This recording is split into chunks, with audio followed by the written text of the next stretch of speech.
Hi friends. आज मैं एक कहानी सुनाने जा रहा हूँ। यह कहानी 1960 में श्री कृष्णचंद्र द्वारा रचित, शीर्षक जामुन का पेड़। रात को बड़े जोर का अंधड़ चला। सेक्रेटेरिएट के लॉन में जामुन का एक पेड़ गिर पड़ा। सवेरे को जब माली ने देखा तो उसे पता चला कि पेड़ के नीचे एक आदमी दबा पड़ा है। माली दौड़ा दौड़ा चपरासी के पास गया। चपरासी दौड़ा दौड़ा क्लर्क के पास गया। क्लर्क दौड़ा दौड़ा सुपरिटेंडेंट के पास गया। सुपरिटेंडेंट दौड़ा दौड़ा बाहर लॉन में आया। मिनटों में गिरे हुए पेड़ के नीचे दबे हुए आदमी के चारों ओर भीड़ इकट्ठी हो गई। एक क्लर्क बोला, बेचारा जामुन का पेड़ कितना फलदार था। दूसरा क्लर्क याद करते हुए बोला, और इसकी जामुनें कितनी रसीली होती थीं। तीसरा क्लर्क लगभग रुआसा होकर बोला, मैं फलों के मौसम में झोली भर के ले जाता था। मेरे बच्चे इसकी जामुनें कितनी खुशी से खाते थे। माली ने दबे हुए आदमी की तरफ इशारा किया, मगर यह आदमी? सुपरिटेंडेंट सोच में पड़ गया। हाँ, यह आदमी। एक चपरासी ने पूछा, पता नहीं जिंदा है कि मर गया। मर गया होगा। इतना भारी पेड़ जिसकी पीठ पर गिरे वह बच कैसे सकता है। दूसरा चपरासी बोला। दबे हुए आदमी ने बड़ी कठिनता से कराहते हुए कहा, नहीं, मैं जिंदा हूं। एक क्लर्क ने ताज्जुब से कहा, जिंदा है? माली ने सुझाव दिया, पेड़ को हटाकर इसे जल्दी से निकाल लेना चाहिए। एक सुस्त और मोटा चपरासी बोला, मुश्किल मालूम होता है। पेड़ का तना बहुत भारी और वजनी है। माली बोला, क्या मुश्किल है? अगर सुपरिटेंडेंट साहब हुक्म दें तो अभी 15-20 माली, चपरासी और क्लर्क लगाकर पेड़ के नीचे दबे हुए आदमी को निकाला जा सकता है। बहुत से क्लर्क एक साथ बोल पड़े, माली ठीक कहता है, लगाओ जोर, हम तैयार हैं। एक सार बहुत से लोग पेड़ को उठाने के लिए तैयार हो गए। ठहरो, सुपरिटेंडेंट बोला, मैं अंडर सेक्रेटरी से तो पूछ लूं। सुपरिटेंडेंट अंडर सेक्रेटरी के पास गया। अंडर सेक्रेटरी डिप्टी सेक्रेटरी के पास गया। डिप्टी सेक्रेटरी जॉइंट सेक्रेटरी के पास गया। जॉइंट सेक्रेटरी चीफ सेक्रेटरी के पास गया। चीफ सेक्रेटरी मिनिस्टर के पास गया। मिनिस्टर ने चीफ सेक्रेटरी से कुछ कहा। चीफ सेक्रेटरी ने जॉइंट सेक्रेटरी से कुछ कहा। जॉइंट सेक्रेटरी ने डिप्टी सेक्रेटरी से कुछ कहा। डिप्टी सेक्रेटरी ने अंडर सेक्रेटरी से कहा। फाइल चलती रही। इसी में आधा दिन बीत गया। दोपहर के खाने पर दबे हुए आदमी के चारों ओर बहुत भीड़ हो गई थी। लोग तरह तरह की बातें कर रहे थे। कुछ मनचले क्लर्कों ने समस्या को खुद ही सुलझाना चाहा। वे हुकूमत के फैसले का इंतजार किए बिना पेड़ को अपने आप हटा देने का निश्चय कर रहे थे कि इतने में सुपरिटेंडेंट फाइल लिए भागा भागा आया। बोला, हम लोग खुद इस पेड़ को नहीं हटा सकते। हम लोग व्यापार विभाग से संबंधित हैं और यह पेड़ की समस्या है जो कृषि विभाग के अधीन है। मैं इस फाइल को अर्जेंट मार्क करके कृषि विभाग में भेज रहा हूँ। वहाँ से उत्तर आते ही इस पेड़ को हटवा दिया जाएगा। दूसरे दिन कृषि विभाग से उत्तर आया कि पेड़ व्यापार विभाग के लॉन में गिरा है, इसलिए इस पेड़ को हटवाने या ना हटवाने की जिम्मेदारी व्यापार विभाग पर पड़ती है। यह उत्तर पढ़कर व्यापार विभाग को गुस्सा आ गया। उन्होंने फौरन लिखा कि पेड़ को हटवाने या न हटवाने की जिम्मेदारी कृषि विभाग पर लागू होती है। व्यापार विभाग से इसका कोई लेना देना नहीं। दूसरे दिन भी फाइल चलती रही। शाम को जवाब आ गया, हम इस मामले को हॉर्टिकल्चर डिपार्टमेंट के हवाले कर रहे हैं क्योंकि यह एक फलदार पेड़ का मामला है और एग्रीकल्चर डिपार्टमेंट अनाज और खेतीबाड़ी के मामलों में फैसला करने का हकदार है। जामुन का पेड़ चूँकि एक फलदार पेड़ है, इसलिए यह पेड़ हॉर्टिकल्चर डिपार्टमेंट के अंतर्गत आता है। रात को माली ने दबे हुए आदमी को दाल भात खिलाया, जबकि उसके चारों तरफ पुलिस का पहरा था कि कहीं लोग कानून को अपने हाथ में लेकर पेड़ को खुद से हटाने की कोशिश न करें। मगर एक पुलिस कांस्टेबल को दया आ गई और उसने माली को दबे हुए आदमी को खाना खिलाने की इजाज़त दे दी। माली ने दबे हुए आदमी से कहा, तुम्हारी फाइल चल रही है, उम्मीद है कल तक फैसला हो जाएगा। दबा हुआ आदमी कुछ नहीं बोला। माली ने पेड़ के तने को ध्यान से देखकर कहा, अच्छा हुआ कि तना तुम्हारे कूल्हे पर गिरा, अगर कमर पर गिरता तो रीढ़ की हड्डी टूट जाती। दबा हुआ आदमी फिर भी कुछ नहीं बोला। माली ने फिर कहा, तुम्हारा यहाँ कोई वारिस है तो मुझे उसका अता पता बताओ, मैं उन्हें खबर देने की कोशिश करूँगा। दबे हुए आदमी ने बड़ी मुश्किल से कहा, मैं लावारिस हूँ। माली खेद प्रकट करता हुआ वहाँ से हट गया। तीसरे दिन हॉर्टिकल्चर डिपार्टमेंट से जवाब आ गया। बड़ा कड़ा जवाब था और व्यंग्यपूर्ण। हॉर्टिकल्चर डिपार्टमेंट का सेक्रेटरी साहित्य प्रेमी आदमी जान पड़ता था। उसने लिखा था, आश्चर्य है, इस समय जब हम पेड़ लगाओ स्कीम ऊंचे स्तर पर चला रहे हैं, हमारे देश में ऐसे सरकारी अफसर मौजूद हैं जो पेड़ों को काटने का सुझाव देते हैं, और वह भी एक फलदार पेड़ को, और वह भी जामुन के पेड़ को, जिसके फल जनता बड़े चाव से खाती है।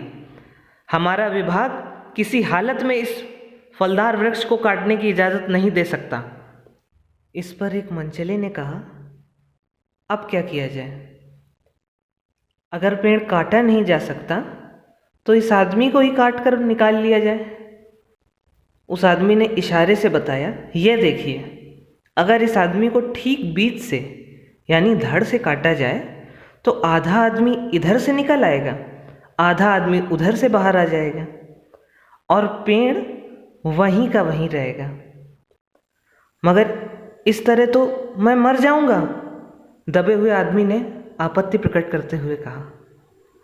एक क्लर्क बोला, यह भी ठीक कहता है। आदमी को काटने वाली युक्ति प्रस्तुत करने वाले ने भरपूर विरोध किया। आप जानते नहीं हैं आजकल प्लास्टिक सर्जरी कितनी उन्नत कर चुकी है। मैं तो समझता हूँ अगर इस आदमी को बीच में से काट कर निकाल लिया जाए तो प्लास्टिक सर्जरी से धड़ के स्थान से इस आदमी को फिर से जोड़ा जा सकता है। इस बार फाइल को मेडिकल डिपार्टमेंट में भेजा गया। मेडिकल डिपार्टमेंट ने फौरन एक्शन लिया और जिस दिन फाइल उसके विभाग में पहुंची, उसके दूसरे दिन ही उन्होंने अपने विभाग का सबसे योग्य प्लास्टिक सर्जन छानबीन के लिए भेजा। सर्जन ने दबे हुए आदमी को अच्छी तरह से टटोल कर, उसका स्वास्थ्य देखकर, खून का दबाव देखा, नाड़ी की गति को परखा, दिल और फेफड़ों की जांच करके रिपोर्ट भेज दी। और इस आदमी का प्लास्टिक ऑपरेशन तो हो सकता है और ऑपरेशन सफल भी होगा, मगर आदमी मर जाएगा। इसलिए यह फैसला भी रद्द कर दिया गया। रात को माली ने दबे हुए आदमी के मुंह में खिचड़ी डालते हुए बताया कि अब मामला ऊपर चला गया है। सुना है कल सेक्रेटरिएट के सारे सेक्रेटरियों की मीटिंग है, उसमें तुम्हारा केस रखा जाएगा। उम्मीद है सब काम ठीक हो जाएगा। दबा हुआ आदमी एक आह भरकर धीरे से बोला, ये तो माना कि तगफ्फुल ना करोगे, लेकिन खाक हो जाएंगे हम तुमको खबर होने तक। माली ने अचंभे से मुंह में उंगली दबा ली और चकित भाव से बोला, क्या तुम शायर हो?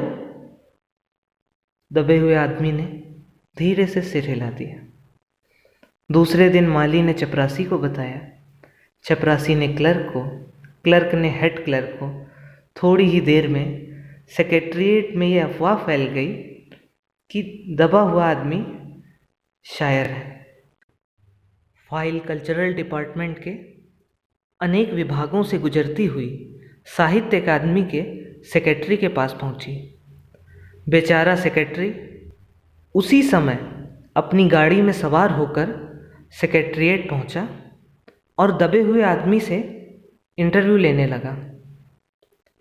उसने पूछा, तुम कवि हो? दबे हुए आदमी ने जवाब दिया, जी हाँ। किस उपनाम से शोभित हो?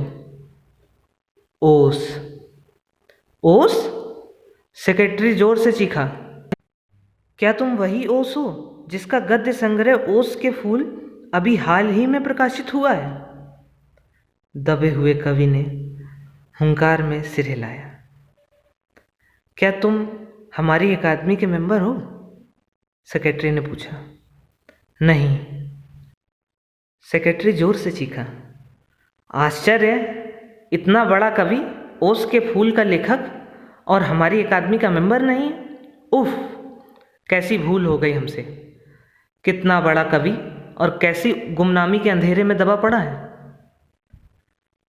एक पेड़ के नीचे दबा हूँ, गुमनामी में नहीं। कृपया मुझे इस पेड़ के नीचे से निकालिए। अभी बंदोबस्त करता हूँ, सेक्रेटरी फौरन बोला और फौरन उसने अपने विभाग में रिपोर्ट दे दी।